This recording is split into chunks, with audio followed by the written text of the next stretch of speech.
Hey there, welcome back, and let's just keep going here on mastering our entire guitar fretboard by memorizing every single darn position of the major scale. I've said it before, I'll say it again, it's pretty valuable because again, every scale that you learn outside of the major scale is based on the major scale itself. So when we learn the major scale in all of its locations across the entire fretboard, it's a heck of a lot easier to do other scales.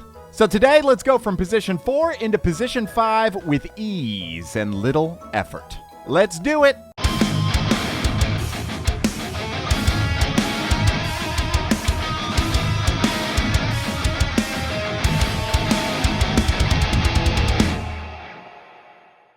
Hey, thanks again for being here as always, and make sure that you click the like button, you subscribe, and you click the alerts so that you see every video in this series. And also feel free to share with anybody that you want. I'm not upset about it. Share with anybody. So far, if you remember, we've gone from position 1 to position 2, position 3, and then we ended our last lesson on position 4.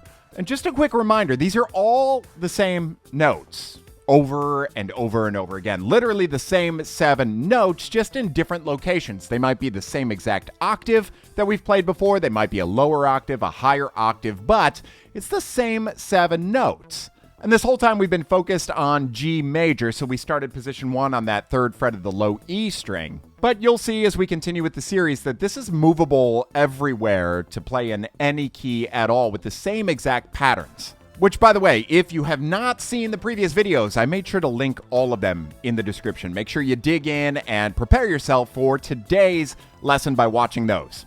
But today we're going to talk about, again, position 4 into position 5. Let's first remember where we started all of these positions. Remember position 1, we started on the 3rd fret of the low E. Position 2 was the 5th fret. Position 3 was the 7th. And position 4, where we last left off, started on our 8th fret. And for those of you that like visual stuff, I'll make sure that I put a visual image of position 4, the actual pattern that we're going to be playing through, on the screen right now so you can pause it, you can screenshot, and you can practice through if needed. Remember, on that low E, it's just 8, 10, 12. On the A string, it's 9, 10, 12. On the D, it's 9, 10, 12. On the G, it's going to be 9, 11, 12. And then we shift that same pattern up to the B string and we go 10, 12, 13. And then we end on that high E string by going 10, 12, 14.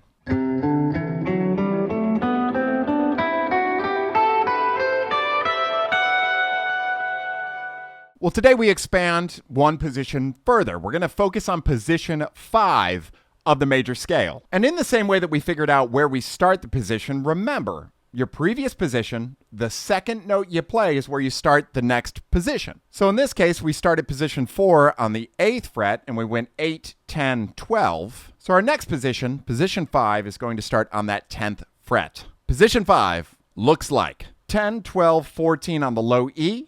Same exact thing on the A, 10, 12, 14.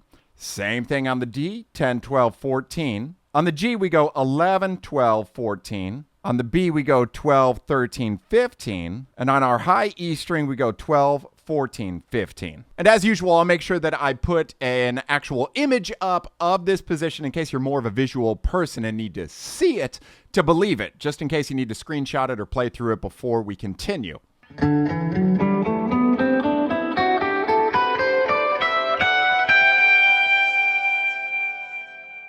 And again, as usual, you can start to see how far you can move with literally just 5 positions of the same exact scale, the same notes over and over in different locations of the fretboard. We started all the way down here on that 3rd fret of our low E, and now we're ending all the way up here on our high E on the 15th fret. So already it gives you so many different potential pathways to work your way all the way up and down the fretboard in diagonals, across, up and down. Super valuable. But how the heck are we going to practice them to remember all of these positions? I got you. We're going to do 2 exercises that are very similar, as in they're the same, as our previous exercises. I want you to first start on that 4th position, the one that starts on that 8th fret. I want you to work your way up on that 4th position. I want you to go 8, 10, 12, 9, 10, 12, 9, 10, 12, 9, 11, 12, 10, 12, 13, 10, 12, 14. And then when you get to that final note of position 4, all I want you to do is take that pinky and go up 1 fret to the 15th fret on your high E string. By doing this, we are now on the last note of the new position we learned, the 5th position. So all I want you to do is work your way backward in the 5th position. So again, we start on that 4th position, low to high, we slide up to the last note of the 5th position, and work our way high to low.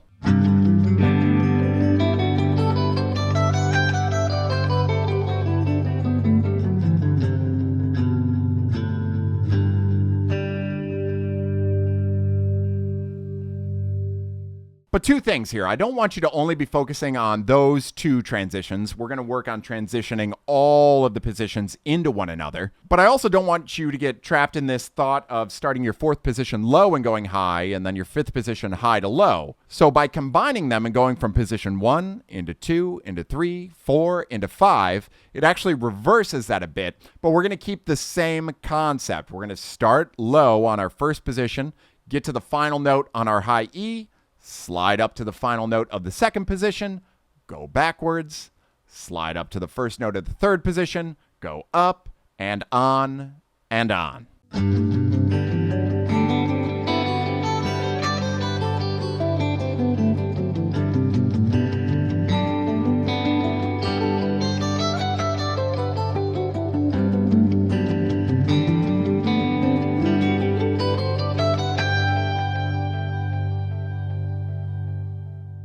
So already you're crushing it, my friend. You're going through positions 1 all the way through position 5 of your major scale. And you're already starting to be able to visualize this fretboard and connect the dots a lot better than you were before. But we still have 2 more to go. And that's actually a good thing. Only 2 left and you've done it. You've nailed it. So what I want you to do right now is practice this until next week. And next week, we're going to focus on going from position 5 into position 6. And in order to see that, if you're not subscribed, make sure you subscribe and you click the alerts. I can't thank you enough for being here every single darn time. And I'll see you next time.